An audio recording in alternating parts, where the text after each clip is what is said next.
Water fountains are ubiquitous in Istanbul, with Ottoman fountains easily found almost everywhere, in the middle of streets, on walls, or tucked away at the corner of a street. Over 1,300 Ottoman fountains can be found throughout Istanbul, a staggering amount compared to the total number of other Ottoman-era fountains scattered across Turkey, the Balkans, parts of Egypt, and Jerusalem. Built in 1452, these fountains sprung up everywhere within the empire's reach until its unfortunate demise. Although the empire is now history, the question, why did the Ottoman Empire build all these fountains, is still very much alive. The answer to this question lies in the importance of water in Ottoman social and cultural life. Because of how much they valued water, a source of life, fountains were built for charity, as a way to provide water to those in need of it, which was considered a noble act. These well-crafted fountains served a social purpose, where people would meet and socialise. The Turkish word for fountain is sebil, which comes from the Arabic phrase fi sabil lillah, meaning in the way of Allah, or for the sake of Allah. Prophet Muhammad, peace be upon him, said, "When a man dies, his deeds come to an end except for three things: ceaseless charity, beneficial knowledge, or a virtuous offspring who pray for him." Providing people with water is considered one of the best ceaseless charities in Islam, which explains why delivering water to the people was considered an act of worship, and fountains were built to serve this purpose in the Ottoman Empire. There are various types of Ottoman fountains in Istanbul, each with its own unique design and architectural style. In Istanbul alone, you can find more than 6 types of fountains scattered across the metropolis at mosques, palaces, gardens, and even in public places. Each fountain serves a unique purpose corresponding to its location. Public fountains were built in public squares or at street corners and were used to provide drinking water to the public. Mosque fountains were built in the courtyards of mosques and were used for ablutions.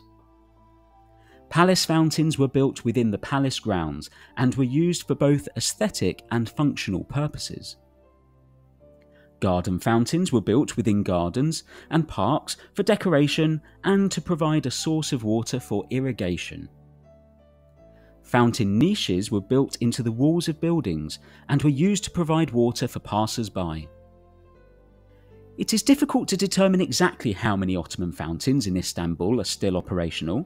However, many of the Ottoman fountains in Istanbul have been restored and renovated over the years, and some of them are still functioning as sources of drinking water.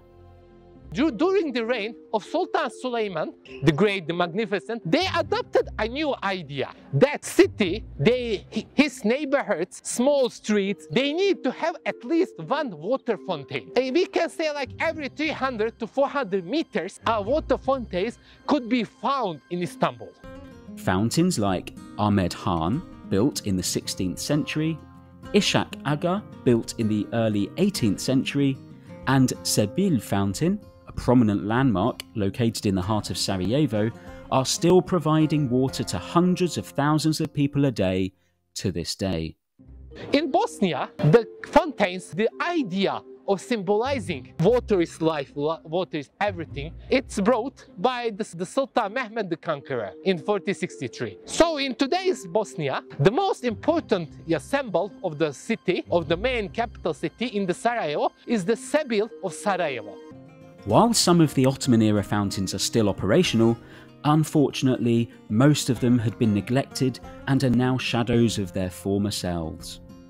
Due to neglect, damage, or lack of maintenance, some of these fountains have fallen into disrepair and have been repurposed. Although still defunct, some fountains have been brought back to life in the form of mini shops or tea houses serving tea lovers hot beverages just when they need one. Fountains are symbols of the Islamic heritage inherited from the Ottoman Empire and continue to serve as reminders of Islam's rich cultural history. As some of these magnificent fountains continue to be restored and maintained, they continue to provide drinking water and serve as social hubs for the people and remind us of the importance of water and charity in Islam. Assalamualaikum everyone.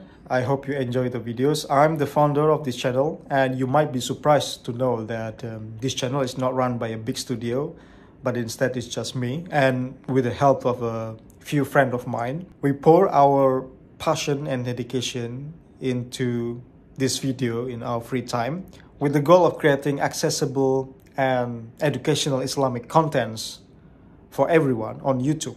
If you like what you watched, please hit the like button and share the videos to everyone, to your friends, and subscribe to our channel to stay up to date for the future videos.